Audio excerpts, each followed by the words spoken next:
So good afternoon students. आज हम लोग केमिकल बॉन्डिंग का सेकेंड लेक्चर पढ़ रहे हैं और इस सेकेंड लेक्चर में हम लोग केमिकल बॉन्डिंग में जो हम लोगों ने फर्स्ट लेक्चर में पढ़ा था, फर्स्ट लेक्चर में हम लोगों ने डिस्कस किया था व्हाट इज बॉन्ड, बॉन्ड क्या होता है। दूसरी बात, why the bond formation takes place, bond क्यों बनता है। फिर टाइप्स ऑफ बॉन्ड डिस्कस किया था, जिससे हम लोगों ने डिस्कस किया था there are 3 types of bonds, ionic bond, covalent bond and coordinate bond. Ionic bond के बारे में हम लोग डिस्कस कर चुके हैं, कोवेलेंट के बारे में डिस्कस चुके हैं। तो कोवेलेंट में हमने आपको बॉन्ड फॉर्मेशन बता दी थी, single bond, double bond, triple bond, उनकी प्रॉपर्टी डिस्कस कर ली थी। अब हम लोग पढ़ेंगे कोवेलेंट में थोड़ा सा पार्ट बेटा बच गया था, तो आप उसमें नोट कर लीजिए covalency. What is covalency, covalency क्या होती है, नोट इट डाउन, कोवेलेंसी। तो कोवेलेंसी बेटा क्या होती है, नोट कर लेना। It is defined as the number of electrons contributed by an atom of the elements for sharing with other atoms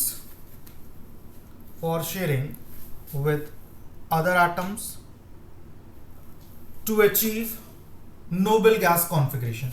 मतलब कोवेलेंसी बेटा क्या है कि जब कोवेलेंट बॉन्ड बनता है तो कोवेलेंट बॉन्ड के बनने में जितने नंबर ऑफ इलेक्ट्रॉन शेयर्ड होते हैं that will be the covalency. Clear हो गई बात। अच्छा, कोवेलेंसी तो आपने पढ़ी, हम लोग बात करेंगे कि वेरिएबल कोवेलेंसी क्या होती है। एक चीज, what is variable covalency.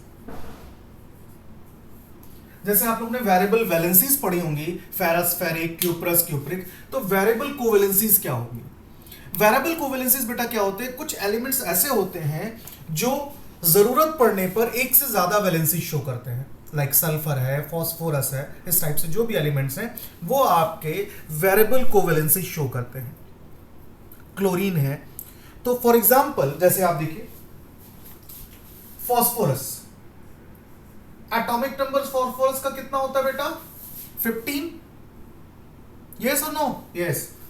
No, अगर इसके इलेक्ट्रॉनिक कॉन्फ़िगरेशन करेंगे तो करेंगे 1s2, 2s2, 2p6, 3s2 and 3p3, और बाद में आ जाएगा 3d0, ये आ जाएगा। This is the electronic configuration of phosphorus in ground state। बेटा इसकी जरूरत आपको पड़ेगी जब हम लोग हाइब्रिडाइजेशन डिस्कस करेंगे उसमें। अब आपने देखा कि ग्राउंड स्टेट में इसकी जो इलेक्ट्रॉनिक कॉन्फ़िगरेशन आ रही वो आ रही है, तो ये तो आपका कंप्लीट हो गया, 2s भी कंप्लीट हो गया। नाउ भी हम 3d की बात करते हैं।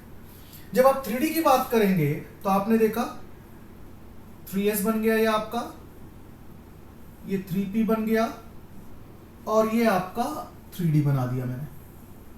तो इसमें 1 2 3 4। अब आपने देखा कि 3s में तो 2 इलेक्ट्रॉन है, 3p में 3 इलेक्ट्रॉन्स है, इट मींस हाफ फिल्ड है, स्टेबल है, बट 3d में 0 है। तो ये कौन सी स्टेट है इसकी, हमने बताई ग्राउंड स्टेट। नाउ अब अगर इसकी वैलेंसी अगर आप देखिए तो यहां पे फास्फोरस अपनी वैलेंसी शो कर रहा है 3, बल्कि फास्फोरस 2 वैलेंसी शो कर सकता है, 3 भी शो करता है और 5 भी शो करता है। आपने PCl3 भी सुना होगा और PCl5 भी सुना होगा। नाउ अब क्या होगा, यहां से बेटा एक इलेक्ट्रॉन जो 3s का है वो किस में चला जाएगा, 3d में चला जाएगा। This is 3s, this is 3p and this is 3d। तो अभी तक 3d 0 था। अब आपने देखा कि वैलेंसी इसकी जो थी वो 3 थी। नाउ एक्साइटेड स्टेट में एक इलेक्ट्रॉन जो है वो 3s से जो है वो 3d में चला जाएगा।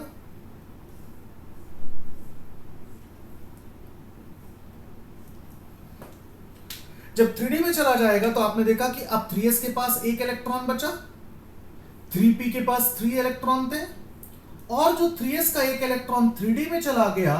अब आप देखिए, this is excited state, this is called as excited state.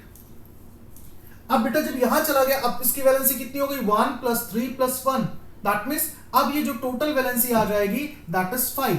जो अभी तक 3 वैलेंसी आ रही थी वो वैलेंसी आपकी हो गई, यहां पे वैलेंसी जो 3 आ रही थी वो अब आपकी वैलेंसी कितनी हो जाती है 5। तो इसको हम लोग क्या बोलते हैं, we call it variable valency, जहां पे एक एलिमेंट एक से ज्यादा वैलेंसीज शो करता है। बात समझ में आ गई बेटा? चलो, तो कोवेलेंसी आपकी क्लियर हो गई। कोवेलेंट बॉन्ड हम लोग इनिशियली पहले भी डिस्कस कर चुके थे। Now this is variable valency. इसी तरह इसकी वैलेंसी 3 5 है। सल्फर की वैलेंसीज अगर आप देखेंगे तो सल्फर जो है वो कोवैलेंसीज आपकी शो करता है 2 4 6 शो करता है, ठीक है। क्लोरीन जो है वो 1 3 5 7 डिस्कस करता है। तो इस तरह से these are the variable valencies. Now अब हम लोग बात करेंगे थर्ड टाइप ऑफ बॉन्ड की। जो थर्ड टाइप का बॉन्ड था दैट इज कोऑर्डिनेट बॉन्ड। तो हम लोग थर्ड टाइप की बॉन्ड बात करेंगे, coordinate bond.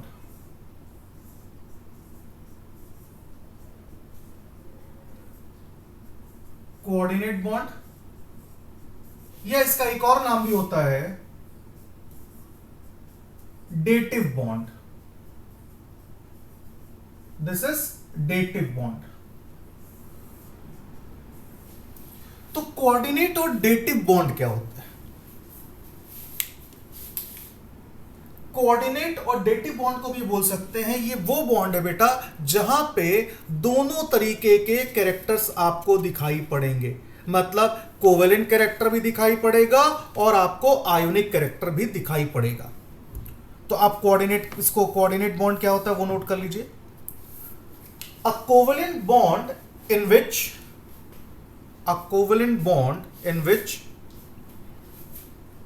both electrons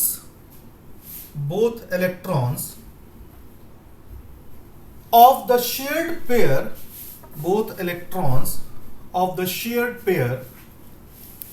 are contributed by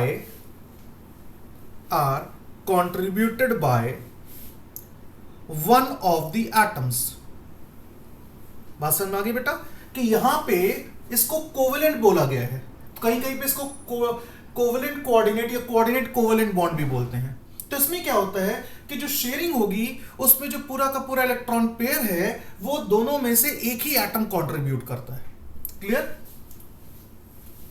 now this bond is represented by this arrow. इस एरो से रिप्रेजेंट कर, जहां हम लोग ने बताया था कि कोवेलेंट बॉन्ड को इस तरह रिप्रेजेंट करते हैं, हम लोग कोऑर्डिनेट बॉन्ड को इस तरह से रिप्रेजेंट करते हैं, जिसमें एरो हेड हमेशा एक्सेप्टर की तरफ होता है। जो इलेक्ट्रॉन पेयर एक्सेप्ट करता है उसकी तरफ होता है और टेल जो है वो डोनर की तरफ होता है। अब जैसे आप एनसीईआरटी में देखेंगे तो बेटा एनसीईआरटी में कोऑर्डिनेट बॉन्ड डिस्कस नहीं है, बट क्वेश्चंस करेंगे। आपके क्लास 12 में एक चैप्टर भी है कोऑर्डिनेट कंपाउंड्स, वहां पे पूरा कोऑर्डिनेट का डिस्कशन है। तो this is a coordinate bond. अब कोऑर्डिनेट बॉन्ड कैसे बनता है? जैसे हम लोग बात करेंगे formation of hydronium ion. Hydronium ion तो सभी जानते हैं, फॉर्मेशन ऑफ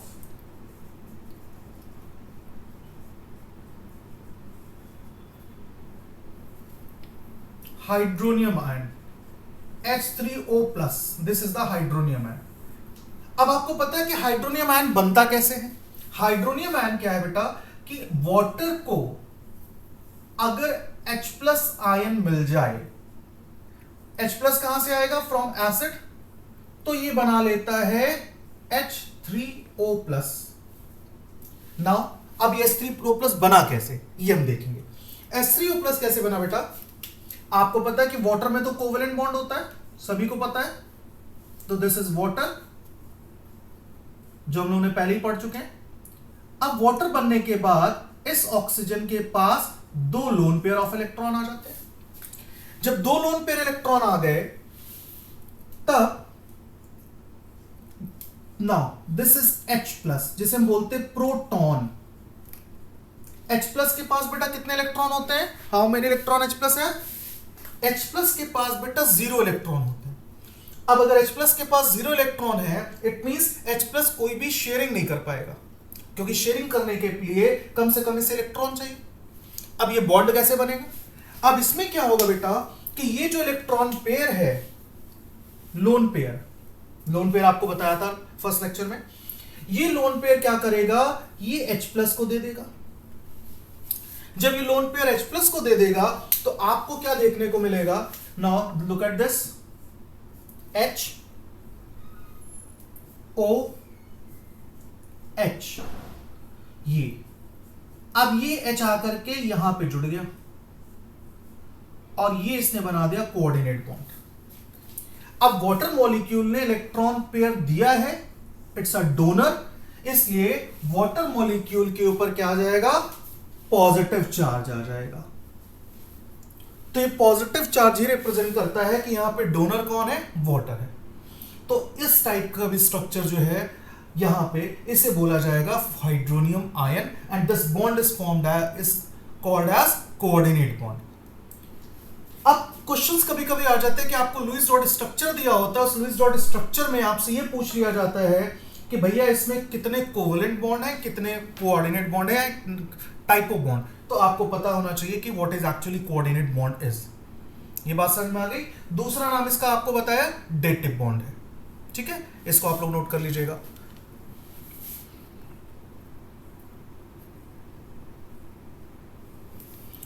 तो कहीं कहीं पे क्या होगा, कोऑर्डिनेट बॉन्ड में अगर ये एरो नहीं लगा तो आप डिफरेंशिएट नहीं कर पाएंगे कि एक्चुअली वो कोऑर्डिनेट बॉन्ड है कि कोवेलेंट बॉन्ड है।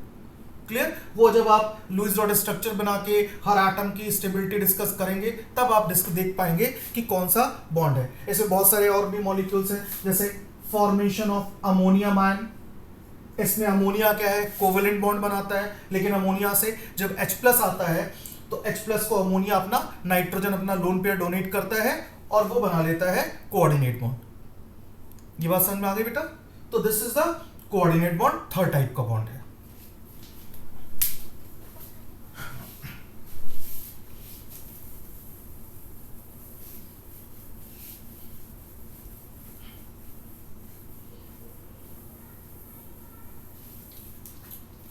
इसके बाद हम लोग देखेंगे कि किसी भी मॉलिक्यूल का जब लुईस डॉट स्ट्रक्चर हम बनाते हैं तो हम सिंपल स्ट्रक्चर तो बना लेते हैं, हमने रट लिया है, बट अगर कहीं पे भी कॉम्प्लेक्स स्ट्रक्चर बनाना होता है तो वो हम कैसे बनाएंगे? फॉर एग्जांपल, जैसे आपको बोल दिया जाए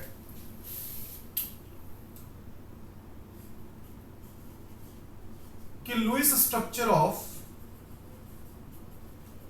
सल्फ्यूरिक एसिड बनाइए, तो कुछ इसके रूल्स होते हैं बेटा। अगर वो रूल्स हमें याद हैं तो इसका बहुत हाइब्रिडाइजेशन में, वीबीटी में, जहां कहीं भी लुईस डॉट स्ट्रक्चर बनाने का आएगा वहां पे हम लोग देख सकते हैं कि लुईस डॉट स्ट्रक्चर एक्चुअली कैसे बनेगा, बिल्कुल सही स्ट्रक्चर कैसे बनेगा। तो कैसे बनता है? जैसे मान लीजिए हमें सल्फ्यूरिक एसिड का ही बनाना है फॉर एग्जाम्पल, तो सल्फ्यूरिक एसिड का जब हमें लुईस डॉट स्ट्रक्चर बनाना है तो हम इसमें क्या कैलकुलेट करेंगे? सबसे पहले कैलकुलेट करेंगे ए बेटा क्या होता है? ए होता है नंबर ऑफ इलेक्ट्रॉन्स प्रेजेंट, जितने नंबर ऑफ इलेक्ट्रॉन इनके पास मौजूद हैं, that is the valence electron A. अब कैसे कैलकुलेट करेंगे?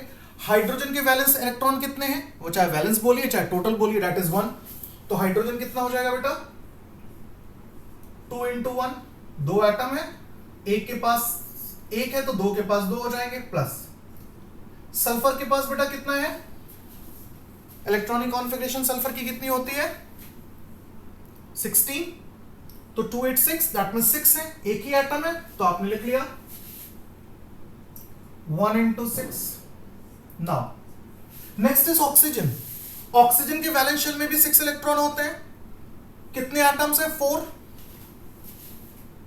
Not is 4 × 6। जब आप सम करेंगे तो आपका आ जाएगा 2 + 6, दिस इज 2, दिस इज 6 + 24, ये सम आ जाएगा बेटा 32। दैट मीन्स इस मॉलिक्यूल के पास 32 इलेक्ट्रॉन्स अवेलेबल हैं। अब आपको क्या करना है? अब आपको दूसरी वैल्यू फाइंड आउट करनी है, एन। एन बेटा क्या है? Noble gas configuration. मतलब इस मॉलिक्यूल को स्टेबल होने के लिए हर एक एलिमेंट को कितने इलेक्ट्रॉन्स चाहिए टू बिकम स्टेबल, वो कैसे कैलकुलेट करेंगे देखते हैं। हाइड्रोजन को अपना डुप्लेट पूरा करना है, तो डुप्लेट पूरा करने के लिए कितने चाहिए? 2, तो 2 एटम्स है, 2 इंटू 2। बाकी बेटा डुप्लेट के अलावा जितने भी एलिमेंट मौजूद होते हैं सबको अकॉर्डिंग टू लुइस उनको सबको अपना ऑक्टेट पूरा करना होता है। अगर उनको अपना ऑक्टेट पूरा करना है it means they need 8 electrons. तो सबको 8 इलेक्ट्रॉन्स चाहिए, इसको भी 8 चाहिए, तो आपने लिख लिया 1 into 8 plus 4 into 8 that is 4 plus 8 plus 32, यह आ जाएगा आपका 44। इट मींस कि अगर इसको नोबेल गैस कॉन्फ़िगरेशन इस मॉलिक्यूल को स्टेबल होना है तो इनके पास 44 इलेक्ट्रॉन होने चाहिए, लेकिन है कितने? 32। अब थर्ड आता है एस। एस मतलब शेयर्ड पेयर ऑफ इलेक्ट्रॉन। वो क्या होता है बेटा? n minus A, n minus A that is 44 minus 32 is equal to 12। मतलब इस मॉलिक्यूल के अंदर ये भी क्वेश्चन आ जाता है, identify the number of shared pair of electron in the molecule. तो आप कैसे करोगे? शेयर्ड पेयर ऑफ इलेक्ट्रॉन अगर पूरे मॉलिक्यूल में निकालने हैं तो आप कैसे करोगे?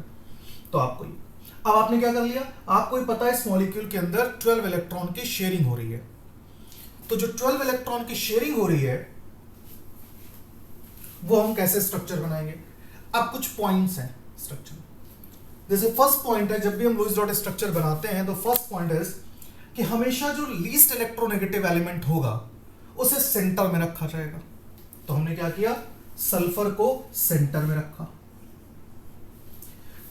दूसरा ये है कि जब भी हम एसिड्स लेते हैं, अगर हम किसी एसिड का लुईस डॉट स्ट्रक्चर बना रहे हैं तो H एटम कभी भी सेंट्रल एटम के साथ डायरेक्टली बॉन्ड नहीं बनाएगा। इसका मतलब ये हो गया कि हम सल्फर से H को डायरेक्टली बॉन्ड नहीं करा सकते हैं।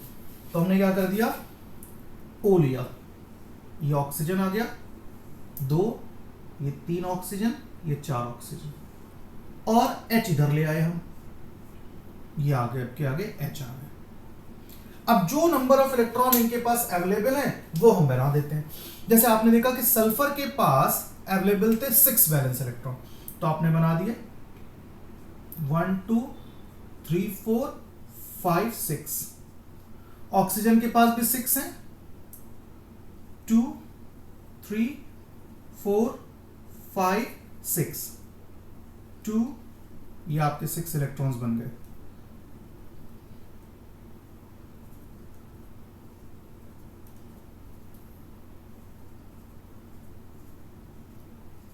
और हाइड्रोजन के पास आपके पास 1 इलेक्ट्रॉन होता है, ये बन गया।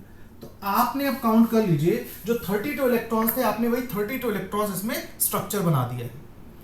अब आपको क्या करना है? शेयरिंग करनी है। तो अब शेयरिंग करते हैं। हाइड्रोजन से शुरू करते हैं। हाइड्रोजन ने अपना 1 इलेक्ट्रॉन ले लिया, अपना डुप्लेट पूरा कर लिया। जब हाइड्रोजन ने अपना डुप्लेट पूरा किया तो ऑक्सीजन के पास 7 इलेक्ट्रॉन हो गए। अब क्या हुआ? सल्फर ने शेयरिंग कर ली ऑक्सीजन के साथ। अब देखिए, इस सल्फर के पास 8 इलेक्ट्रॉन पूरे हो गए, तो ऑक्सीजन का भी अपना ऑक्टेट पूरा हो गया। ये देखिए,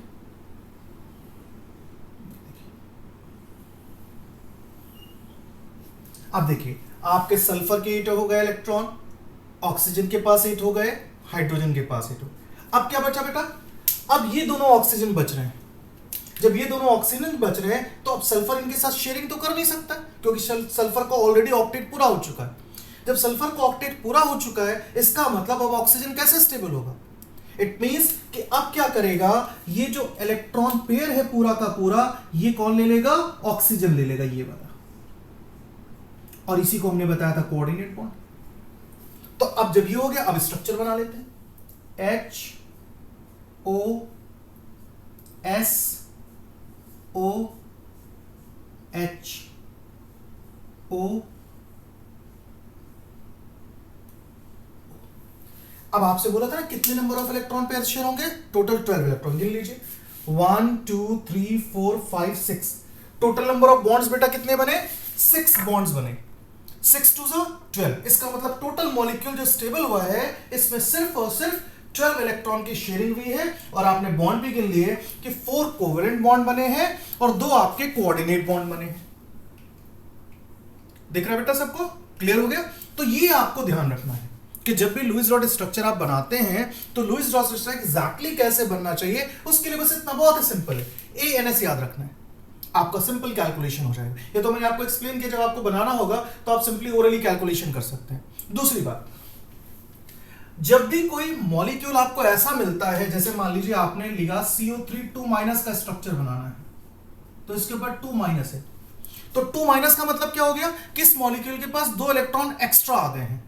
तो जब आप A टोटल निकालेंगे तो उसमें A में +2 कर देंगे, जितने माइनस चार्ज होंगे उतने ऐड हो जाएंगे। अब सपोज आपने ले लिया अमोनियम NH4+, अब आप प्लस का मतलब इस मॉलिक्यूल के पास 1 इलेक्ट्रॉन की कमी है, इसका मतलब क्या हो गया, इसमें से आप A में से 1 इलेक्ट्रॉन कम कर देंगे, टोटल नंबर ऑफ इलेक्ट्रॉन जो होंगे उसमें से 1 इलेक्ट्रॉन आपका कम हो जाएगा। तो by this you can make Lewis dot structure 100% accurate. ये बात समझ में आ गई बेटा? तो ये था आपका लुईस डॉट स्ट्रक्चर कैसे सही बनता है। तो हम लोगों ने टाइप्स ऑफ बॉन्डिंग डिस्कस कर ली तीनों, इलेक्ट्रोवेलेंट, आयोनिक जिसे बोलते हैं या पोलर भी बोला जाता है, वो भी डिस्कस कर लिया। फिर हम लोगों ने कोवेलेंट डिस्कस किया था, नॉन पोलर पोलर दोनों डिस्कस कर लिए थे। आपका कोऑर्डिनेट बॉन्ड डिस्कस हो गया, लुईस डॉट स्ट्रक्चर डिस्कस हो गया। अब हम बात करेंगे कि इनका जो लुईस डॉट स्ट्रक्चर या लुईस कॉन्सेप्ट था ये क्यों डिस्कार्ड हो गया, फेलियर्स क्या थे ऑक्टेट के। तो नेक्स्ट इज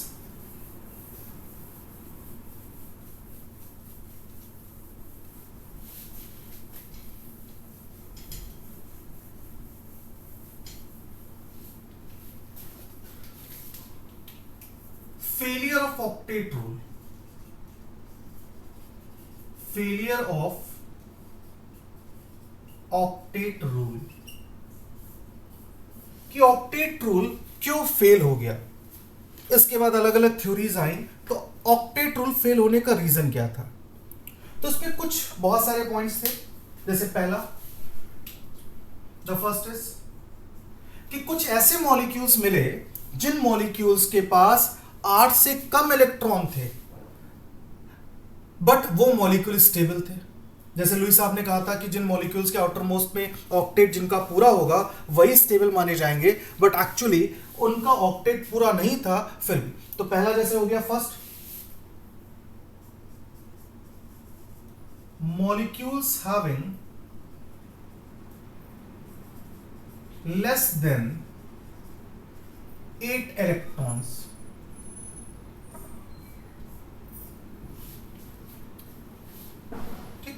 अब इसमें जैसे एग्जांपल आप ले लें, एक एग्जांपल हम लेते हैं BeCl2 का, और भी बहुत सारे एग्जांपल हैं। आप BeCl2 ले सकते हैं, BF3 ले सकते हैं, AlCl3 ले सकते हैं, बहुत सारे एग्जांपल हैं। तो जैसे हम BeCl2 का एग्जांपल लेते हैं, देखिए अब आपने BeCl2 का एग्जांपल लिया तो हम BeCl2 की बात करते हैं। तो आप देखिए बेरिलियम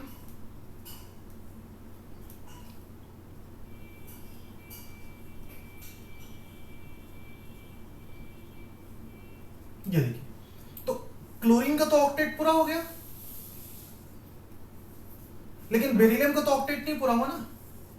इनके पास तो 8 इलेक्ट्रॉन आ गए, इसके पास भी 8 इलेक्ट्रॉन आ गए, लेकिन बेरिलियम के पास कितने हैं, 2 अपने थे, 2 शेयरिंग से आ गए, तो इसके पास कितना आ गया, 4 इलेक्ट्रॉन आ गया। तो क्या बेरिलियम 4 इलेक्ट्रॉन से स्टेबल होगा, स्टेबल नहीं होगा BeCl2 में। तो अब आपने देखा कि बेरिलियम के पास 4 इलेक्ट्रॉन है।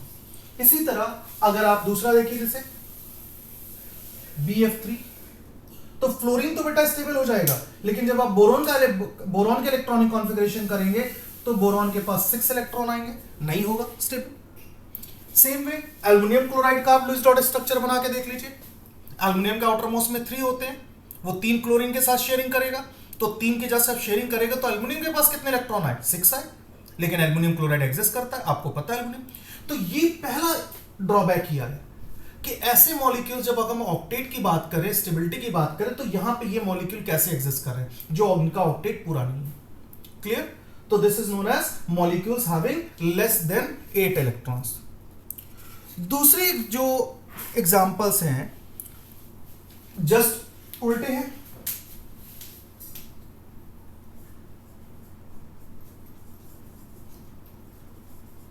मॉलिक्यूल्स हैविंग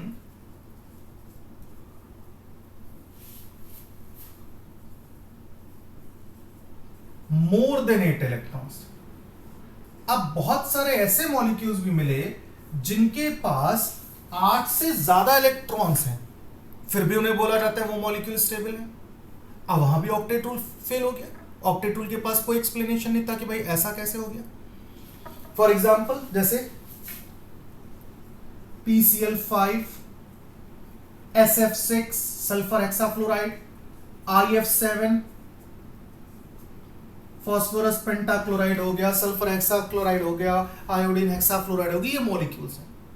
अब आप एग्जांपल देखिए, जैसे PCl5 की बात करें, ये आपने फॉस्फोरस ले लिया, ये क्लोरीन ले लिया,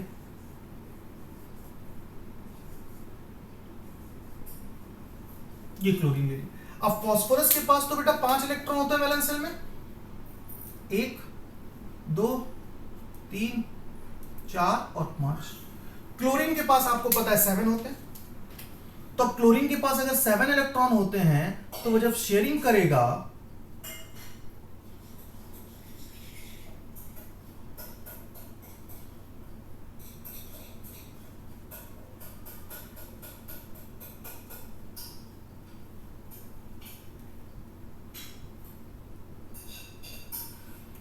तो ये देखिए,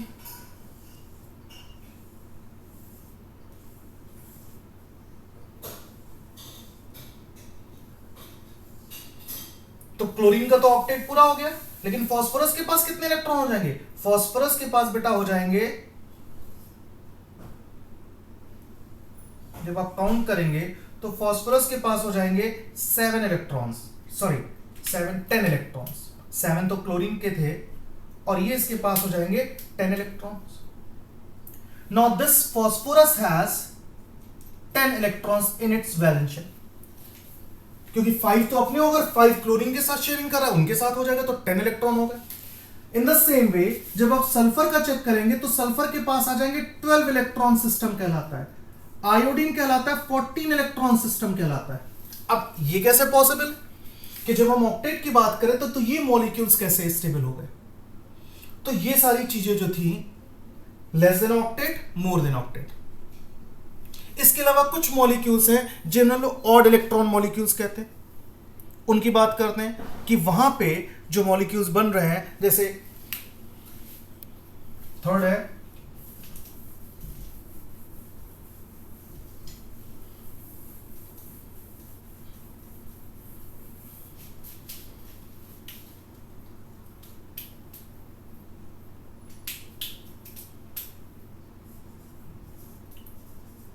ऑड इलेक्ट्रॉन मॉलिक्यूल्स। कुछ ऐसे मॉलिक्यूल्स हैं जिनके पास ऑड नंबर ऑफ इलेक्ट्रॉन्स है, जैसे आप ले रहे हैं नाइट्रिक ऑक्साइड मान लीजिए। अब नाइट्रिक ऑक्साइड में ऑक्सीजन के पास है 6 इलेक्ट्रॉन्स, फास्फोरस के पास है, नाइट्रोजन के पास है 5 इलेक्ट्रॉन्स। तो अब इसने ये शेयरिंग कर ली, जब ये शेयरिंग करेगा तो ये हो जाएगा इस तरह से। अब इसके पास नाइट्रोजन के पास आपके पास 7 इलेक्ट्रॉन्स हो गए, ऑक्सीजन के पास 8 इलेक्ट्रॉन हो गए, ये देखिए, तो ये ऑड इलेक्ट्रॉन मॉलिक्यूल हो गया। तो इस तरह से बहुत सारे ऐसी चीजें थी जिनकी वजह से जो ऑक्टेट रूल था वो आपका फेल होने लगा। अब जो आपका मोर देन 8 इलेक्ट्रॉन था, उसके लिए एक दो साइंटिस्ट थे, उन्होंने अपना एक्सप्लेनेशन दिया, but that explanation is not 100% correct. तो उन्होंने कॉन्सेप्ट जो दिया था,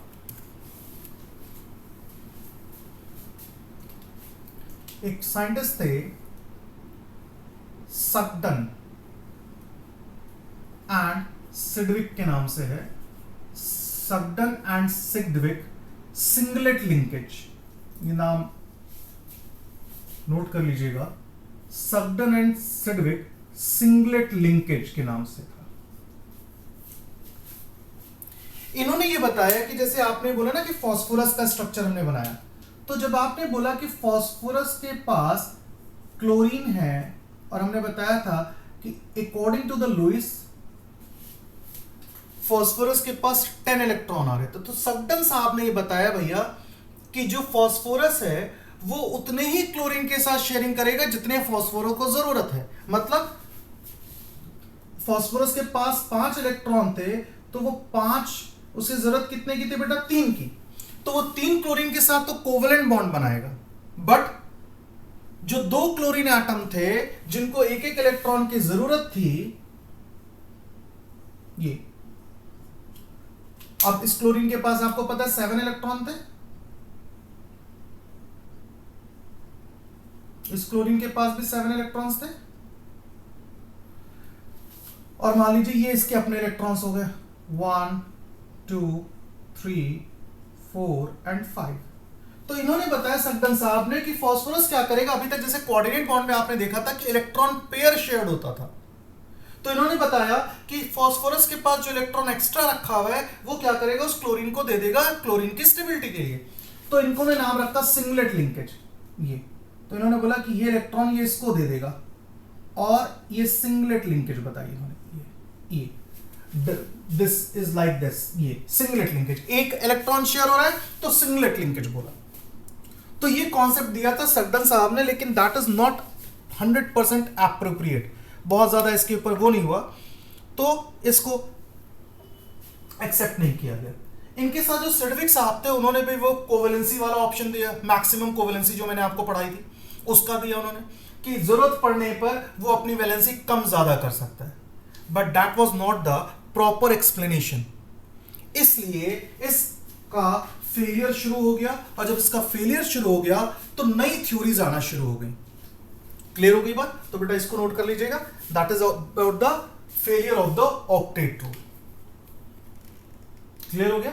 तो हम लोगों ने failure of the octet rule में क्या पढ़ा? लेस देन 8 इलेक्ट्रॉन पढ़ा, मोर देन 8 इलेक्ट्रॉन पढ़ा, ऑड इलेक्ट्रॉन मॉलिक्यूल। ये सब बेटा क्वेश्चन इसमें एमसीक्यूज में मिल सकते हैं कि which of the following molecule represent, या which of the following is odd electron molecule, और लुईस डॉट स्ट्रक्चर आपसे बनाने को आ सकता है। क्लियर? चलिए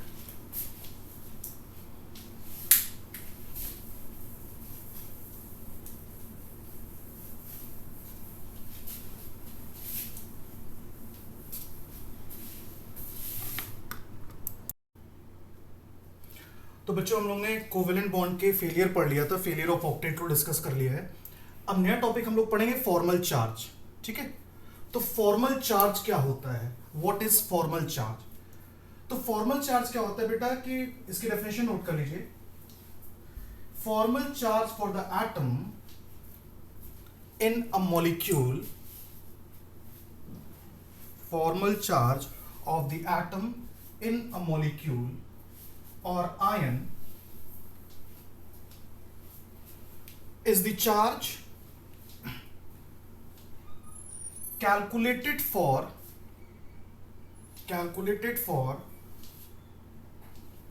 that atom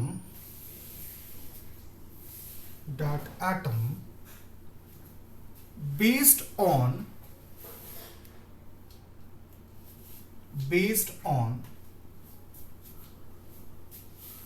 the Lewis structure of the molecule or ion। तो बेटा फॉर्मल चार्ज क्या होता है कि किसी भी मॉलिक्यूल में जितने भी एटम्स होंगे उनकी फॉर्मल चार्ज की वैल्यू अलग अलग आएगी। नाम से ही आपको लग रहा है फॉर्मल चार्ज, अपेरेंट चार्ज, मतलब जब कोई मॉलिक्यूल बनेगा तो उस मॉलिक्यूल का, जैसे आपको लास्ट टाइम पे कल बताया था हमने कि स्ट्रक्चर कैसे लिखते हैं, A is equal to n-a के रिस्पेक्ट में। तो जो आपने लुईस डॉट स्ट्रक्चर लिखा, तो लुईस डॉट स्ट्रक्चर में जो नंबर ऑफ एटम्स, जो एटम्स बाउंड है, उन एटम्स के ऊपर क्या चार्ज पड़ रहा है। दैट मींस कोई एटम, जैसे कल हम लोगों ने डिस्कस किया था सल्फ्यूरिक एसिड में, कि सल्फर कोवेलेंट बॉन्ड भी बना रहा है, सल्फर कोऑर्डिनेट बॉन्ड भी बना रहा है। तो टाइप ऑफ बॉन्ड के बेसिस पे चार्ज किस हिसाब से होगा उसको हम जब कैलकुलेट करते हैं तो that is known as the formal charge. And this is a formula for the formal charge. Formal charge क्या बेटा? Number of valence electron in free atom. जिस एटम का आप फॉर्मल चार्ज कैलकुलेट करेंगे उसमें कितने वैलेंस इलेक्ट्रॉन है, दूसरा minus number of lone pair electrons, उसके पास कितने number of lone pair electrons हैं, और बाद में plus half into number of bounding electrons.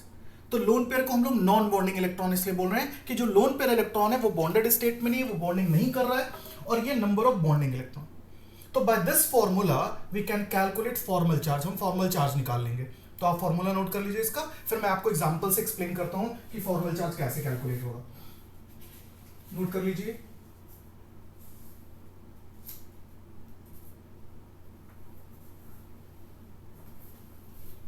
हो गया बेटा? अब देखिए, जैसे मान लीजिए हम ओजोन का फॉर्मल चार्ज कैलकुलेट करते हैं। ओजोन, अब ओजोन का जब आप लुईस डॉट स्ट्रक्चर बनाएंगे तो हम ओजोन का लुईस डॉट स्ट्रक्चर कुछ इस तरह से बनाएंगे। आपने ये बनाया O, ये आ गया O, इसके पास 2 इलेक्ट्रॉन होंगे, आप लुईस डॉट स्ट्रक्चर से चेक कर लीजिएगा। इसके पास 4 इलेक्ट्रॉन आ जाएंगे और इसके पास 6 इलेक्ट्रॉन आ जाएंगे। एक्चुअली जब स्ट्रक्चर आप देखेंगे तो ये कोवेलेंट, बट एक्चुअली यहां पे क्या, ये कोऑर्डिनेट बॉन्ड हो रहा है। अब अगर हम इसकी नंबरिंग कर दें, इसको हमने मान लिया 1, इसको मान लिया 2 और इसको मान लिया 3। अब जब इसको हम कैलकुलेट करेंगे, मान लीजिए आप नंबर 1 को कैलकुलेट करें, सबसे नंबर 1 को शुरू करते हैं। तो नंबर 1 में आपने देखा कि वैलेंस इलेक्ट्रॉन कितने हैं, वो तो सबके पास बराबर है 6, तो आपने लिखा 6 minus number of lone pair electrons. Lone pair electrons इसके पास कितने बेटा बताइए? Number of lone pair electrons कितने हो जाएंगे? 2, तो ये हो जाएगा 2 प्लस, अब बॉन्डिंग इलेक्ट्रॉन्स कितने हो गए? 3 बॉन्ड्स बना रहा है, 1 2 3, तो 3 2 6, ये आपका आ जाएगा 6/2, ये आ जाएगा बेटा। जब आपने इसको सॉल्व करेंगे तो आ जाएगा 6 माइनस, ये आ जाएगा 3 + 2, तो 6 - 5 इज इक्वल टू 1। अब आपने देखा कि इसके ऊपर जो फॉर्मल चार्ज की वैल्यू आई वो 1 आई। अब हम दूसरा कैलकुलेट करते हैं, सेकेंड नंबर और फिर थर्ड नंबर। तो सेकेंड नंबर में भी नंबर ऑफ वैलेंस इलेक्ट्रॉन आपके 6 रहे माइनस, अब आप यहां देखिए जो आपके लोन पेयर पूछे, लोन पेयर हो गए आपके 4 प्लस बॉन्डिंग इलेक्ट्रॉन भी आपके 4 हो गए, तो 4 डिवाइडेड बाय 2, तो ये बेटा कितना हो जाएगा? 4 डिवाइडेड बाय 2, 4 + 2 6 - 6, तो ये आ जाएगा 6 - 6 इज इक्वल टू 0। थर्ड वाले पे कैलकुलेट करते बेटा, वैलेंस इलेक्ट्रॉन 6 माइनस, अब यहां पे आपसे पूछा लोन पेयर, लोन पेयर कितने हो गए? 6 प्लस बॉन्डिंग कितने हो गए? 2, 2/2, तो कितना हो जाएगा? 1 7, तो 6 - 7 इज इक्वल टू -1। तो आपने देखा कि यहां पे जो वैलेंस फॉर्मल चार्ज आया वो पहले वाले ऑक्सीजन पे 1 आया, दूसरे वाले पे 0 आया और तीसरे वाले पे -1 आया। तो अब 3 ऑक्सीजन एटम है, तीनों पे फॉर्मल चार्ज की वैल्यू अलग अलग है, बिकॉज यहां पे लुईस डॉट स्ट्रक्चर डिसाइड कर रहा है किसके पास कितने बॉन्डिंग इलेक्ट्रॉन है, किसके पास कितने नॉन बॉन्डिंग इलेक्ट्रॉन्स। ये बात समझ में आ गई बेटा? दिस -1 0 और ये, तो ये फॉर्मल चार्ज है। फॉर्मल चार्ज का मतलब जो स्ट्रक्चर आप लुईस डॉट स्ट्रक्चर बनाओगे उस बेसिस पे जो उसके पास चार्ज डेवलप होगा, that will be called as the formal charge. I think it is clear. तो ये बेटा फॉर्मल चार्ज है। अब फॉर्मल चार्ज से हमें पता क्या चलता है? देखिए, फॉर्मल चार्ज हमेशा याद रखिएगा, जब भी कोई लुईस डॉट स्ट्रक्चर सही बना होगा तो उसके फॉर्मल चार्ज की ओवरऑल वैल्यू हमेशा 0 आएगी। आप देखिए -1 और +1 कैंसिल, तो ओवरऑल 0 आई। अगर किसी लुईस स्ट्रक्चर में आपने फॉर्मल चार्ज सब एटम्स का कैलकुलेट किया और ओवरऑल आपका 0 नहीं आ रहा है, इसका मतलब वो स्ट्रक्चर आपका लुईस के हिसाब से सही नहीं बना है। तो इसको पहले इसलिए भी यूज होता था, एप्लीकेशंस में कहीं कहीं पे दे रखा है कि फॉर्मल चार्ज को यूज किया गया to predict the correct Lewis structure of any molecule. ये बात समझ में आ गई? तो this is a formal charge, simple सा कैलकुलेशन है, नोटेड नाउ। तो अब आपका फॉर्मल चार्ज हो गया। अब बेटा हम लोग नई थ्योरी डिस्कस करेंगे यहां पे फॉर्मल चार्ज के बाद। रब कर दे रहा हूं, नेक्स्ट टॉपिक देखते हैं हम लोग।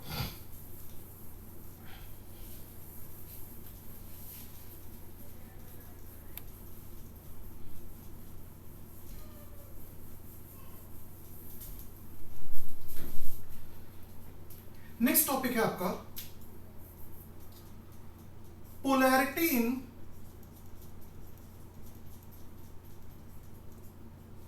कोवेलेंट बॉन्ड्स, पोलैरिटी इन कोवेलेंट बॉन्ड्स। जैसे कि हम लोग ने डिस्कस किया था कि कोवेलेंट बॉन्ड में आपको बताया था कि कोवेलेंट में देयर आर टू टाइप्स। एक आपको बताया था कि पोलर कोवेलेंट होते हैं और एक नॉन पोलर कोवेलेंट होते हैं। तो यहां पे हम लोग डिस्कस करेंगे कि जो कोवेलेंट बॉन्ड बन रहा है उसमें पोलैरिटी कितनी। तो पोलैरिटी कैलकुलेट करने के लिए हमें यहां पे जो फैक्टर लेना है जिसके बारे में हम लोग डिस्कस करेंगे, that is the dipole moment. तो पोलैरिटी इन कोवेलेंट बॉन्ड में मेनली हमें क्या पढ़ना है, डाइपोल मोमेंट। तो हम लोग डाइपोल मोमेंट पढ़ेंगे। डाइपोल मोमेंट, डाइपोल मोमेंट को हम लोग रिप्रेजेंट करते हैं म्यू से, that is mu. Dipole moment can be represented by mu.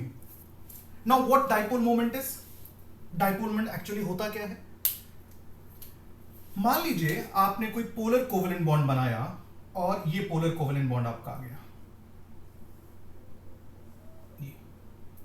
अब इस पोलर कोवेलेंट बॉन्ड में इसके ऊपर प्लस क्यू चार्ज रखा हुआ है, इसके ऊपर माइनस क्यू चार्ज रखा हुआ है,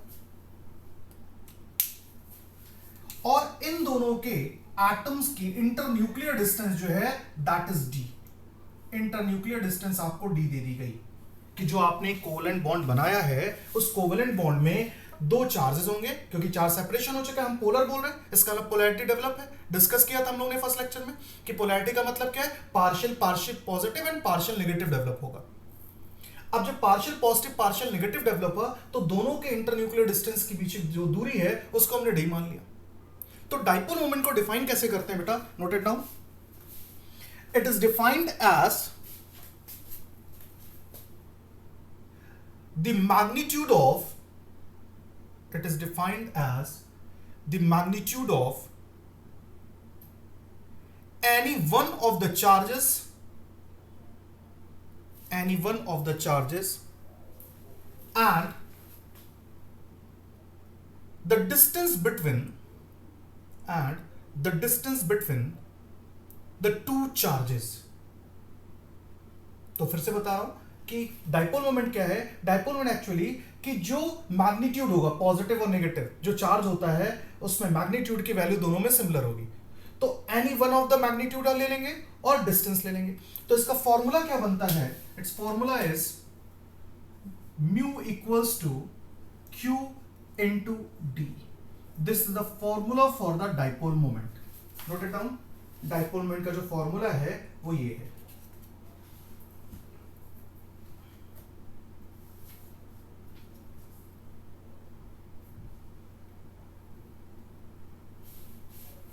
इसकी यूनिट इंपॉर्टेंट है, इसकी यूनिट होती है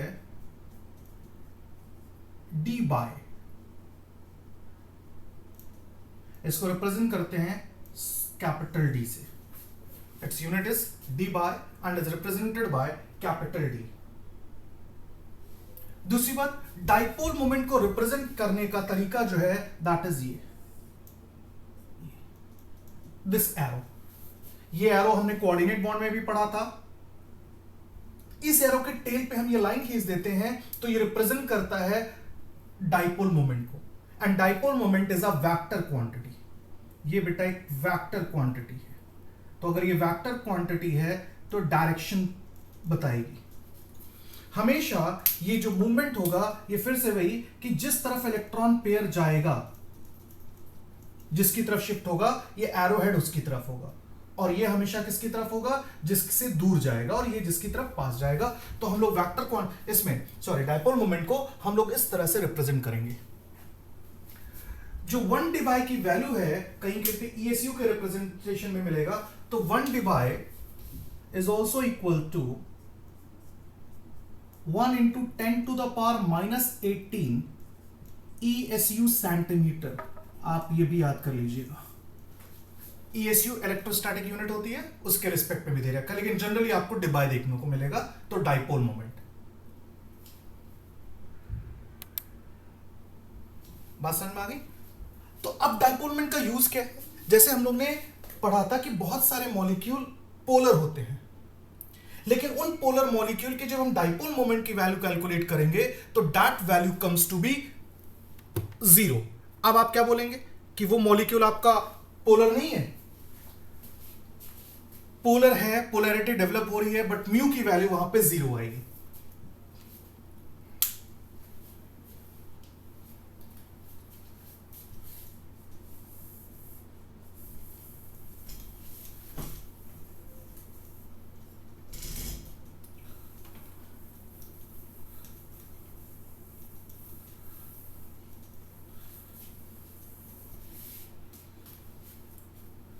जैसे इसमें हम अगर एक सिमेट्रिकल मॉलिक्यूल ले लें, फॉर एग्जांपल कार्बन डाइऑक्साइड। अब जब आप कार्बन डाइऑक्साइड का स्ट्रक्चर बनाएंगे तो आप कार्बन डाइऑक्साइड का स्ट्रक्चर ये बनाएंगे, ये आपने बनाया। जब आपने स्ट्रक्चर बनाया तो आपको पता है कि इट इज पार्शियल पॉजिटिव, ये पार्शियल पॉजिटिव हो जाएगा, ये पार्शियल नेगेटिव हो जाएगा। इसका मतलब अब जो डाइपोल मोमेंट का डायरेक्शन होगा वो किधर होगा? वो इस तरफ से इस तरफ होगा, लाइक दिस। अब देखिए बेटा कि ये पॉजिटिव से नेगेटिव दिखा रहा है कि भाई इलेक्ट्रॉन पेयर शेयर तो जरूर हुआ है, बट वो इक्वी डिस्टेंस पे ना होकर ऑक्सीजन की तरफ ज्यादा शिफ्ट हुआ होगा, इसलिए ऑक्सीजन के ऊपर कैसा चार्ज आ जाएगा? माइनस चार्ज आ जाएगा। अब आपने भी पढ़ा है कि डाइपोल मोमेंट वेक्टर क्वांटिटी है, जब दो वेक्टर अपोजिट डायरेक्शन में होंगे तो कैंसिल आउट हो जाएंगे। अब यहां पे इसकी म्यू की वैल्यू 0 आ जाएगी, क्योंकि ये स्ट्रक्चर आपका क्या है? सिमेट्रिकल स्ट्रक्चर है। तो now this is the difference polarity in covalent bonds, कि आपने ये बोला कि जो आपका मॉलिक्यूल है वो पोलर है, बट उसके डाइपोल मोमेंट की वैल्यू क्या आ रही है? आपकी 0 आ रही है।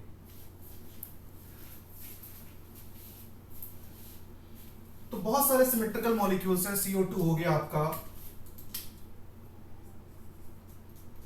BF3 हो गया। अगर आप बोरॉन ट्राइफ्लोराइड का स्ट्रक्चर बनाएंगे तो कुछ इस तरह से आएगा, ये F आ जाएगा इधर, ये F इधर आ जाएगा, ये F इधर आ जाएगा। तो अब इसका डाइपोल मोमेंट का डायरेक्शन आप देखिए, ये इस तरफ आ जाएगा, ये इस तरफ आ जाएगा, और ये इधर चला जाएगा। अब जब दो डाइपोल सेम डायरेक्शन में जा रहे हैं तो ये दोनों एड ऑन हो जाएंगे, तो रिजल्टेंट ये डाइपोल आ गया वेक्टर, और ये ऊपर जा रहा है, तो इसका ये दोनों वेक्टर कैंसिल आउट हो गए, तो यहां पे भी म्यू की वैल्यू 0 आ जाएगी। तो ये मॉलिक्यूल, तो आपसे ये पूछा जा सकता है कि which of the following molecules have dipole moment 0। आपको 4-5 ऑप्शन दे दिए गए, आपको कैलकुलेट करना है, तो आपको स्ट्रक्चर्स पता होने चाहिए। और जैसे आपने ले लिया CH4, CCl4, ये सारे वो मॉलिक्यूल्स हैं जहां पे पोलैरिटी तो डेवलप होती है, but they are symmetrical molecules, that's why their mu value equals to 0 always। बात समझ में आ गई बेटा? तो मॉलिक्यूल पोलर होना जरूरी है, बट वहां पे जरूरी नहीं कि अगर मॉलिक्यूल पोलर है तो डाइपोल मोमेंट की वैल्यू वहां पे हमेशा डज नॉट इक्वल टू 0 है। तो यहां हमने देखा कि यहां पे डाइपोल मोमेंट की वैल्यू 0 आ रही है। अब हम दूसरा देखते हैं, अनसिमेट्रिकल मॉलिक्यूल्स।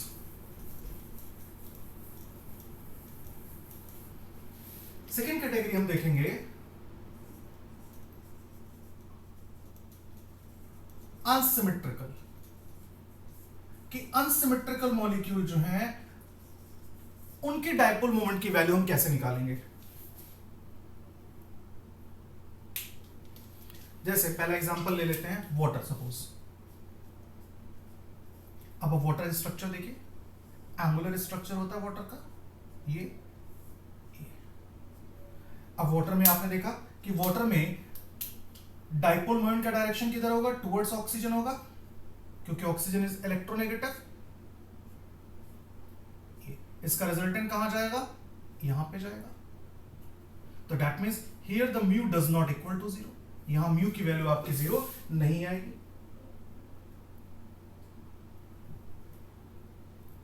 क्लियर होगी बात? अमोनिया आप देख सकते हैं, नेक्स्ट इज अमोनिया।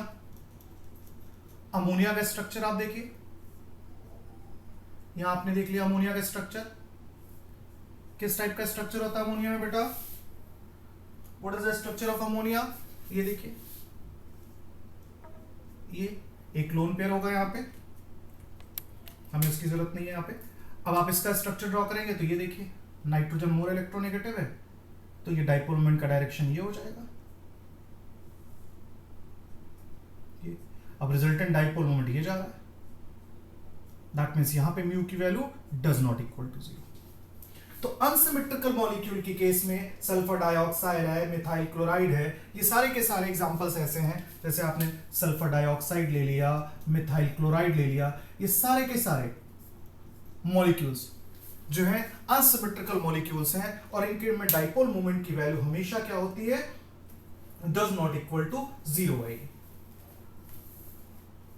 क्लियर होगी बात? तो दिस इज द सिमेट्रिकल और अनसिमेट्रिकल मॉलिक्यूल। कि जैसे पूछ लिया कि जैसे NF3 ले लिया, अमोनिया ले लिया, कि भाई जैसे वाटर एंड CO2, जैसे आपने वाटर देखा तो CO2 भी आपका Ab2 टाइप बन गया और वाटर भी आपका Ab2 टाइप हो गया एक टाइप से। ये अब पूछ लिया कि वाटर जो है वो आपका mu does not equal to 0 आ रहा है और CO2 में म्यू इक्वल्स टू 0 आ रहा है। रीजन? बिकॉज ऑफ द स्ट्रक्चर, जो इनकी ज्योमेट्री है वो डिसाइड करेगी इनकी। नेक्स्ट हम लोग एप्लीकेशन की बात करेंगे कि डाइपोल मोमेंट के एप्लीकेशंस क्या है। ये समझ में आ गया बेटा?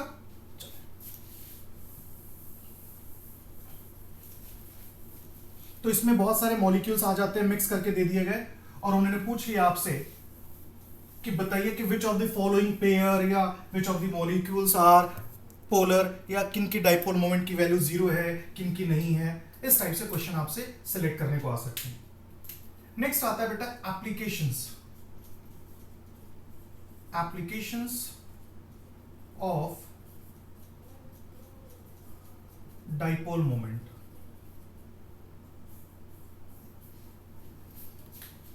तो एप्लीकेशन ऑफ डाइपोल मोमेंट, जैसे पहला तो आपको अभी जो बताया, तो first one is decide the polarity,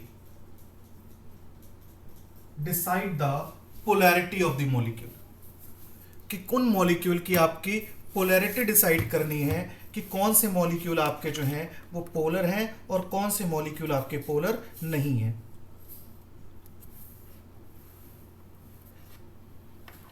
बात समझ में आ गई? Decide the polarity of the molecules.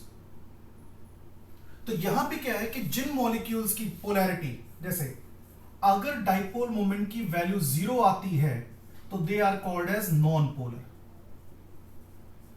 और जिनकी value does not equal to 0 आती है उनको बोला जाता है polar molecules.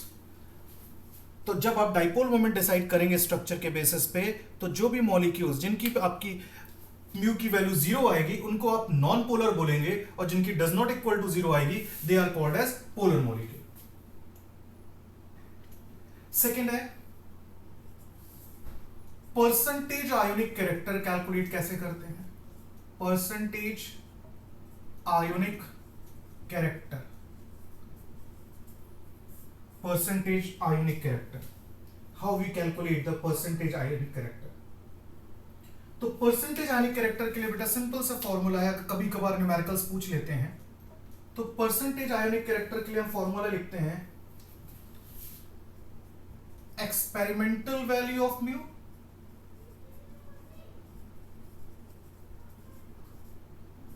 Upon theoretical value of mu, theoretical value of mu into 100. By this formula we can get the percentage ionic character. तो आपको कभी कभी न्यूमेरिकल दिया होगा कि डाइपोल मोमेंट की वैल्यू आपको दी होगी थियोरेटिकल, और आपने फिर जो चार्जेस दिए होंगे, डिस्टेंस दी होगी, तो आपने charge into D Q into D करके आपने वैल्यू निकाली और आपको एक वैल्यू दी होगी, तो आप उसके रेशियो से जब करेंगे तो that will give you the percentage ionic character, कि कितना परसेंट आयोनिक कंपाउंड जो है वो आयोनिक है और कितना परसेंट आयोनिक नहीं है।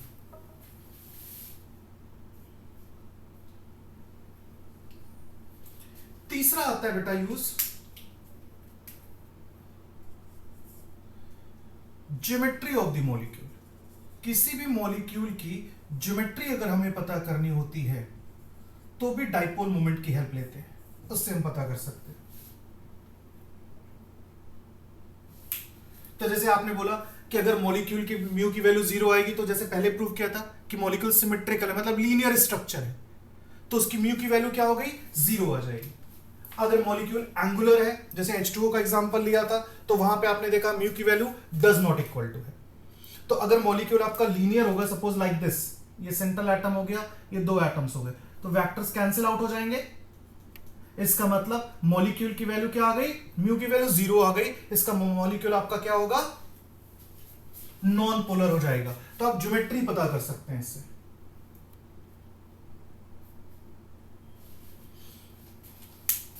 Fourth,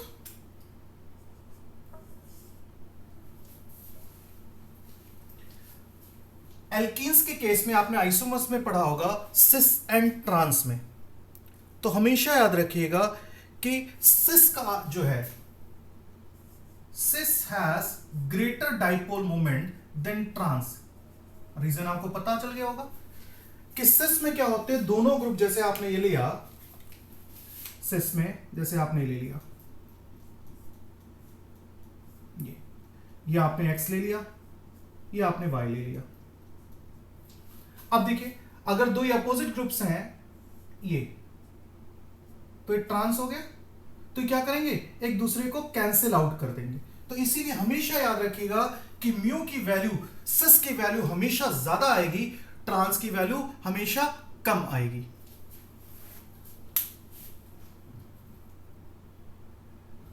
next,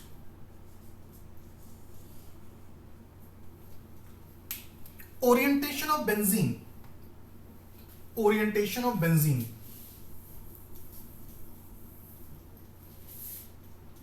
orientation of benzene क्या है बेटा, कि जो बेंजीन की पोजीशंस हैं, जैसे आपको पता है कि बेंजीन में पोजीशंस आपकी मान लीजिए 1 है, this is 2, this is 3, this is 4, this is 5 and this is 6। तो 1 के रिस्पेक्ट में 2 और 1 के रिस्पेक्ट में 6 पोजीशन को हम लोग ऑर्थो बोलते हैं। 1 के रिस्पेक्ट में 3 को हम लोग मैटा बोलेंगे और 5 को भी मैटा बोलेंगे, और 1 के रिस्पेक्ट में अगर 4 लेंगे तो पैरा बोलेंगे। तो ये ऑर्डर क्या होगा, किसकी डाइपोल मोमेंट की वैल्यू सबसे ज्यादा होगी। तो यहां पे ऑर्डर नोट कर लीजिएगा, इस केस में ऑर्थो ग्रेटर देन मैटा और ग्रेटर देन पैरा। देखिए पैरा में क्या हो रहा है कि ये अगर ग्रुप्स लगे हैं इलेक्ट्रोनेगेटिव, तो ये कैंसिल आउट हो जाएंगे, दोनों वेक्टर ऑपोजिट डायरेक्शन में है, इसलिए वो कैंसिल आउट हो जाएंगे। इसलिए सबसे ज्यादा डाइपोल मोमेंट की वैल्यू अगर आपको कहीं देखने को मिलेगी, तो वो कहां देखने को मिलेगी, वो आपको देखने को मिलेगी ऑर्थो में।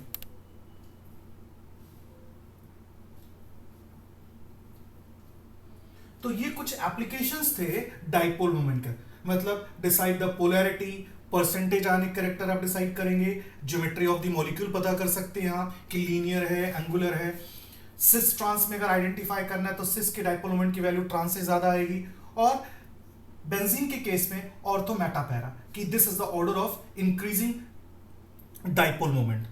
तो ये बेटा समझ में आ गया, इज दिस क्लियर?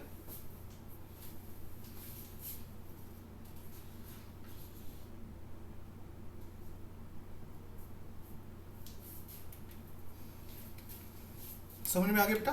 चलिए अब इसी पे आगे हम लोग कंटिन्यू करेंगे। एप्लीकेशन ऑफ डाइपोल मोमेंट खत्म हो गया। नेक्स्ट हम लोग पढ़ेंगे पोलराइजेशन क्या होता है, व्हाट इज पोलराइजेशन।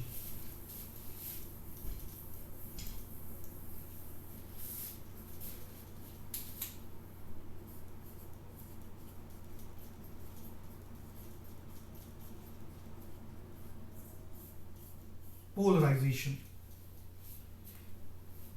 या फिर इसके लिए वर्ड यूज कर सकते हैं पोलराइजेशन के लिए, change of ionic character to covalent character, change of ionic character to covalent character. Polarization का मतलब क्या हुआ कि अगर आप ये कहें कि कोई भी कंपाउंड हमारा 100% आयोनिक है या कोई भी कंपाउंड हमारा 100% कोवेलेंट है, तो that statement is not true. अगर कोई भी कंपाउंड हमने ये बोला कि आयोनिक है, इट मींस वो आयोनिक जरूर है बट उसके अंदर कुछ परसेंटेज आपका कोवेलेंट भी है। इन द सेम वे अगर हमने बोला कि नहीं भाई ये कंपाउंड तो पूरा का पूरा कोवेलेंट है, लेकिन but it has some percentage of ionic character, तो ये कॉन्सेप्ट जो है ये आपको बताता है कि आयोनिक और कोवेलेंट कैरेक्टर किस तरह से, कि किस तरह से आयोनिक कैरेक्टर कोवेलेंट में कन्वर्ट हो रहा है और कोवेलेंट आयोनिक में कन्वर्ट हो रहा है। Now what actually polarization is, polarization क्या होता है ये देखते हैं। पोलराइजेशन बेटा क्या है कि सपोज हमने ये ले लिया, this is cation and this is anion. ध्यान से समझिएगा इसको कि पोलराइजेशन क्या है। अब ये केटायन है और ये एनायन है, जब बॉन्ड की फॉर्मेशन होगी तो दोनों केटायन एनायन पास में आएंगे। जब वो केटायन और एनायन पास में आएंगे तो होगा क्या, केटायन छोटा है साइज में, इसका मतलब इसका न्यूक्लियर पुल ज्यादा होगा, न्यूक्लियर फोर्स ऑफ अट्रैक्शन ज्यादा लग रहा होगा। एनायन साइज में बड़ा है, इसका मतलब इसका न्यूक्लियर जो पुल ऑफ अट्रैक्शन होगा वो थोड़ा सा कम होगा।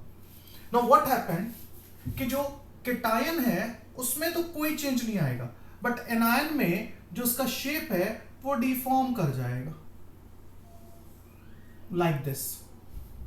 ये अब आपने देखा केटायन तो ऐसा ही रहा बेटा, बट एनायन आपने देखा कि वो चेंज हो गया। अगर हम यहां पे इसका न्यूक्लियस मान लें कि ये इसका न्यूक्लियस है दोनों का, पॉजिटिव इसलिए नहीं लिखा था कहीं आप कंफ्यूज ना हो जाए कि पॉजिटिव लिख रहे हैं तो ये केटायन है तो ये भी केटायन नहीं, पॉजिटिव इज रिप्रेजेंटेड न्यूक्लियस।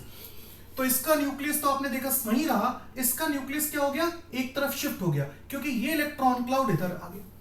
तो ये जो प्रोसेस हो रहा है, ये जो शेप चेंज हो रहा है, जो इलेक्ट्रॉन क्लाउड इसकी तरफ शिफ्ट हो रहा है, इस प्रोसेस को बोला जाता है पोलराइजेशन। बात समझ में आ रही बेटा? This is called as polarisation.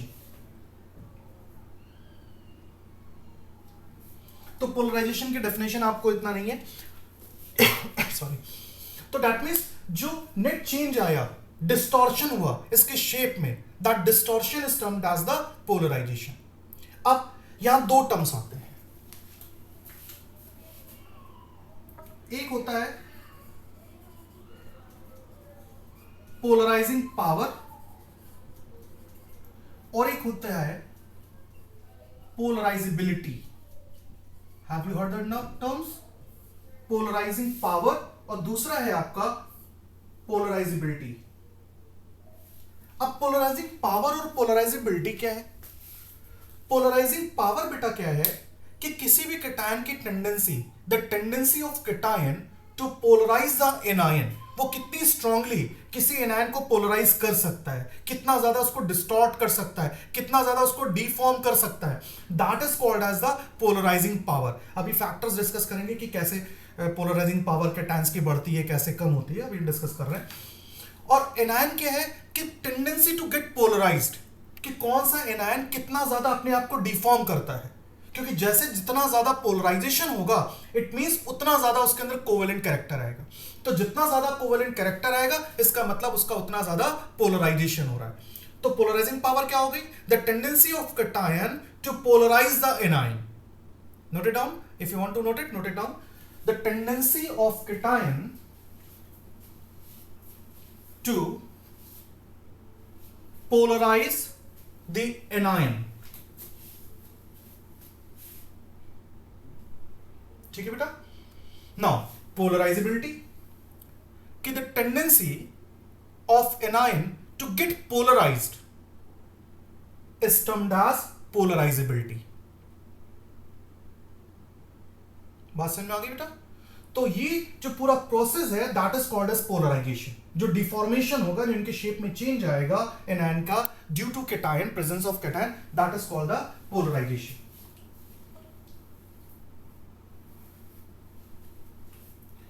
अब क्या है कि जो मैग्नीट्यूड ऑफ पोलराइजेशन है, मैग्नीट्यूड ऑफ पोलराइजेशन का मतलब क्या होगा बेटा?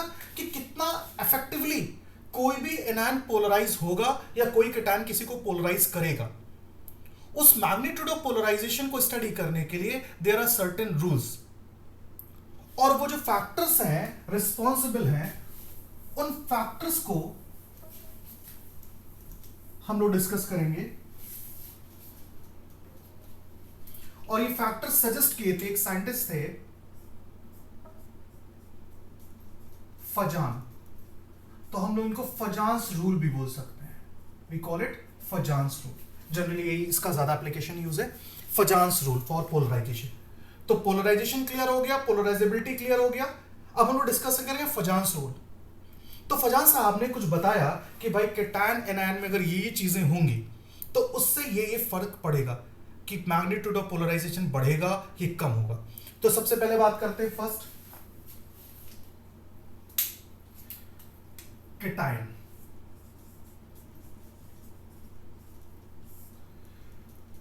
तो कैटायन में, और यहां पे हम ले लेते हैं, चलिए एनायन एक साथ कर लेते हैं, आपके लिए आसानी हो जाएगी। बेटा कैटायन का अगर साइज बढ़ेगा कम होगा, smaller the size of the cation, तो जितना ज्यादा साइज आपका कैटायन का कम होगा, छोटा होगा, पोलराइजेशन की वैल्यू उतनी ज्यादा होगी। बात समझ में आई? तो साइज ऑफ द कैटायन क्या होना चाहिए? जितना कम होगा पोलराइजेशन उतना ज्यादा होगा। ये अपवर्ड एरो और डाउनवर्ड एरो से आपको समझ में आ रहा है बेटा?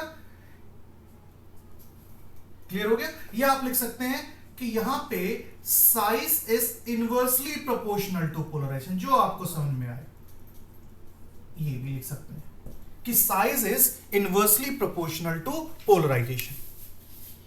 एनायन में उल्टा हो जाएगा। एनायन में क्या है बेटा? अगर साइज बढ़ेगा, इंक्रीज करेगा, तो पोलराइजेशन भी इंक्रीज करेगा। तो यहां पे क्या हो गया? यहां पे size is directly proportional to polarization. ये बात समझ में आ गई बेटा?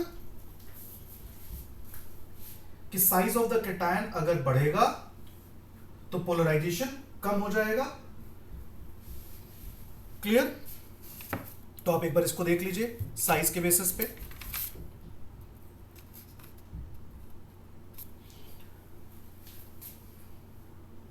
फॉर एग्जाम्पल जैसे हमने ले लिया BeCl2, MgCl2, ये ले लिया, इस इंक्रीजिंग साइज में ले रहे हैं। फिर कैल्शियम क्लोराइड, बेरियम क्लोराइड, ये देखिए।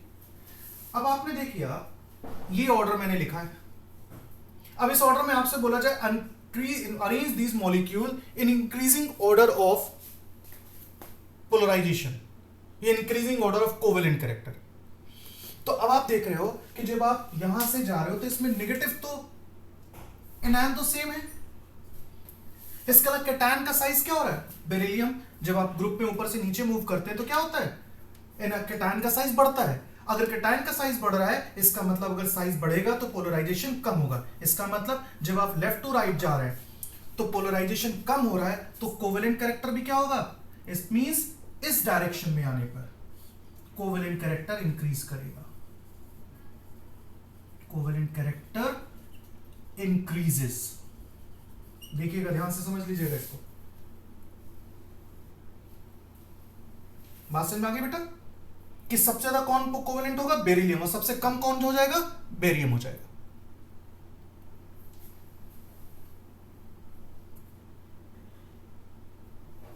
इसी तरह यहां पे ले लें, जैसे मान लीजिए आपने यहां पे ले लिया calcium fluoride, calcium chloride, calcium bromide and calcium iodide. अब आपने देखा कैटायन आपने सेम रख दिया, लेकिन एनायन आपने क्या कर दिया? चेंज किया। तो अब आप देखिए fluorine, chlorine, bromine, bromine, iodine size में बढ़ते जा रहे हैं। तो अगर साइज इनका इंक्रीज कर रहा है, इसका मतलब लिखा हुआ है साइज इंक्रीज करेगा तो पोलराइजेशन इंक्रीज करेगा, और अगर पोलराइजेशन इंक्रीज करेगा तो कोवेलेंट कैरेक्टर भी इंक्रीज करेगा। आपको बताया मैंने। तो ये कोवेलेंट कैरेक्टर क्या कर रहा है? इंक्रीज कर रहा है। पहला on the basis of size. Clear हो गया बेटा? तो कैटायन का साइज जितना छोटा होगा उतना ज्यादा पोलराइजेशन होगा। एनायन का साइज जितना बड़ा होगा उतना ज्यादा polarization. More the polarization, more will be the covalent character.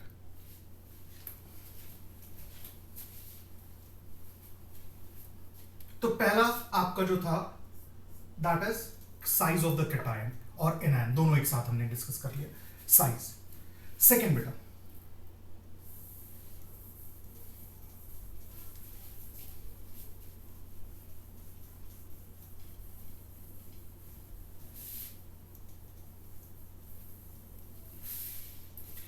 Second हम लेंगे charge. The second factor is charge. Charge कहा जाए तो चार्ज अगर इंक्रीज करेगा तो पोलराइजेशन भी इंक्रीज करेगा, और ये दोनों के लिए सेम है। यहां पे भी अगर चार्ज की वैल्यू बढ़ेगी तो पोलराइजेशन की वैल्यू इंक्रीज करेगी। This factor is same. अब चार्ज के केस में अगर देखें तो क्या है, जैसे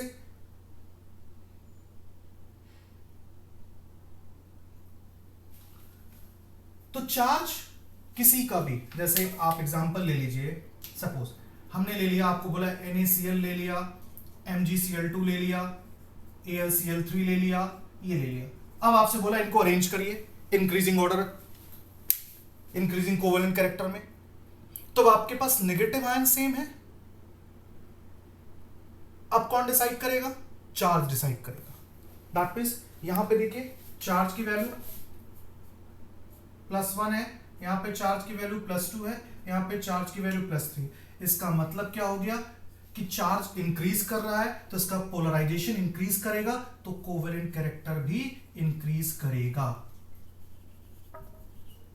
इंक्रीजेस। क्लियर बेटा?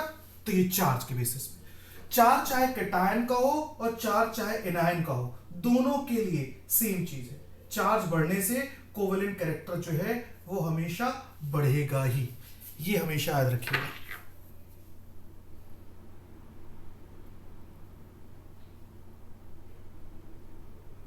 जैसे इसमें एग्जांपल देख लेते हैं, इसका भी एग्जांपल आप देख लीजिए, जिसमें आपने ले लिया aluminium chloride, aluminium oxide, aluminium nitride. अब यहां पे पॉजिटिव चार्ज तो सेम हो गया, non negative charge will decide -1, -2, -3। इसका मतलब चार्ज बढ़ रहा है तो कोवेलेंट कैरेक्टर, पोलराइजेशन बढ़ेगा तो कोवेलेंट कैरेक्टर भी आपका बढ़ेगा। क्लियर हो गई बात बेटा? तो साइज हो गया, चार्ज हो गया, तो बोल सकते हैं सिंपली यहां पे कहा गया कि चार्ज ऑफ कैटायन और anion is directly proportional to polarization, कि चार्ज बढ़ेगा तो पोलराइजेशन भी बढ़ेगा।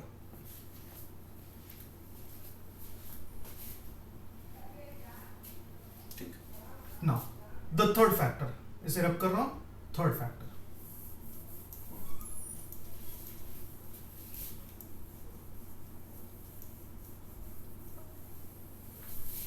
थर्ड फैक्टर जो है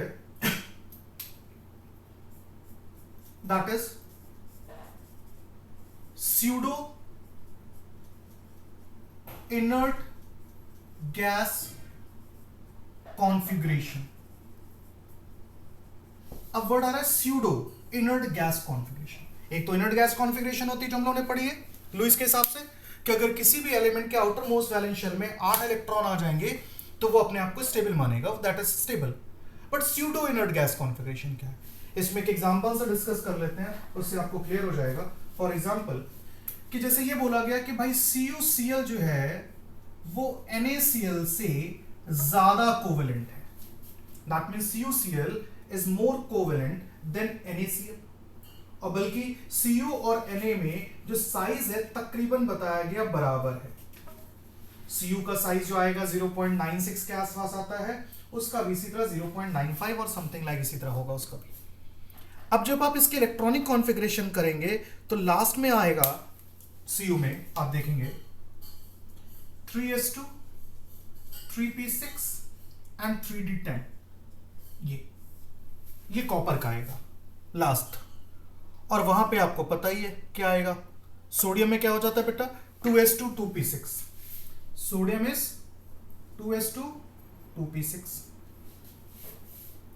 क्योंकि हम आयन की बात करें, यहां पे भी Cu प्लस है, यहां पे भी Na प्लस है, यहां ये Cl माइनस है, ये माइनस है, तो चार्ज और सब कुछ सेम है, तो साइज भी सेम है। नाउ आप कैसे डिसाइड करेंगे?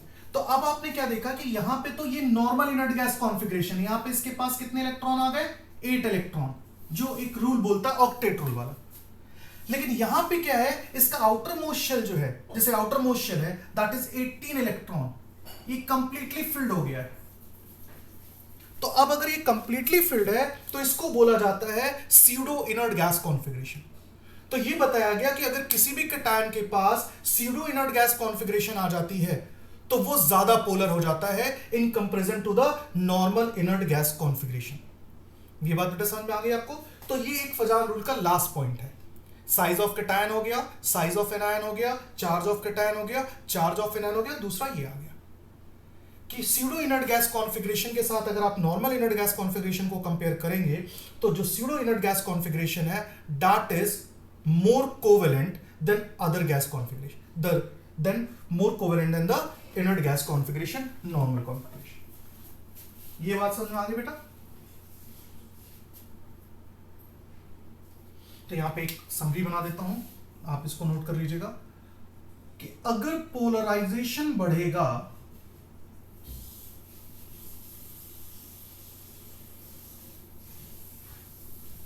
तो कोवेलेंट कैरेक्टर भी बढ़ेगा।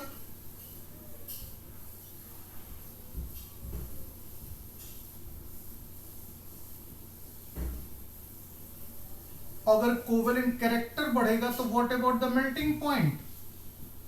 मेल्टिंग पॉइंट में क्या चेंज आना चाहिए? मेल्टिंग पॉइंट आयोनिक कैरेक्टर के बढ़ने से बढ़ती है कि कोवेलेंट कैरेक्टर के बढ़ने से? तो मेल्टिंग पॉइंट बेटा डिक्रीज करेगा। That is very very important. बहुत सारे क्वेश्चन आ जाते हैं इंक्रीज ऑर्डर में करने के लिए कि इनको मेल्टिंग पॉइंट के increasing decreasing P block D block सब में मिलेगा। तो अगर आपको वहां नहीं याद है तो वहां पे आप फजान रूल भी अप्लाई कर सकते हैं। क्या आप देख सकते हैं कि जिसका कोवेलेंट कैरेक्टर ज्यादा होगा इसका मतलब मेल्टिंग पॉइंट उसका उतना कम हो जाएगा। तो ये ऑर्डर नोट कर लीजिएगा कि पोलराइजेशन इंक्रीज करेगा तो कोवेलेंट कैरेक्टर इंक्रीज करेगा, अगर कोवेलेंट कैरेक्टर इंक्रीज करेगा तो आपका मेल्टिंग पॉइंट जो है वो डिक्रीज करेगा। ये बात समझ में आ गई बेटा? तो पोलैरिटी इन कोवेलेंट बॉन्ड से रिलेटेड जो भी टॉपिक था ये आपका हो गया है। अब हम लोग नया टॉपिक स्टार्ट करेंगे, इसको आप लोग नोट डाउन कर लीजिए, note it down.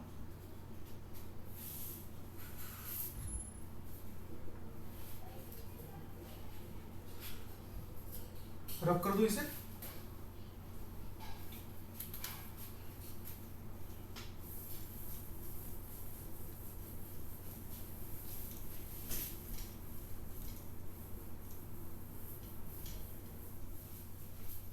Next heading आप लोग डाल लीजिएगा VSE PR थ्योरी। इसको बोला जाएगा valence shell electron repulsion theory,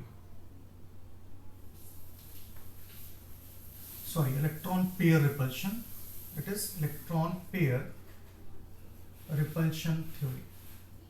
तो this is the full form of the VSFR। ठीक है, तो आज हम लोग इतना करते हैं यहां तक। तो VSFR जो है हम लोग नेक्स्ट टर्न पे डिस्कस करेंगे। इसमें हम लोग ज्योमेट्री के बारे में डिस्कस करेंगे कि कोवेलेंट जो थ्योरीज खत्म हुई धीरे धीरे, जैसे लुईस कॉन्सेप्ट खत्म हुआ, फिर VSFR आएगा, फिर modern approach to the covalent compounds आएगा। मॉडर्न अप्रोच में हम लोगों को VBT पढ़ना है, हाइब्रिडाइजेशन पढ़ना है, फिर उसके बाद उसमें हम लोग MOT डिस्कस करेंगे। तो ये सारी चीज़ मॉडर्न अप्रोच में आ जाएगी। तो ये ओल्ड कॉन्सेप्ट के में ये आपकी VSFR थ्योरी डिस्कस करेंगे। ओके, तो यहाँ तक आप लोग रिवाइज कर लीजिएगा जितना पढ़ाया है। लुईस डॉट स्ट्रक्चर्स देख लीजिएगा, लुईस डॉट स्ट्रक्चर्स की यहाँ भी जरूरत पड़ेगी। मेनली VSFR थ्योरी में हमें सिर्फ शेप्स और ज्योमेट्री डिस्कस करनी है। क्लियर? ठीक है, okay then, thank you for the class.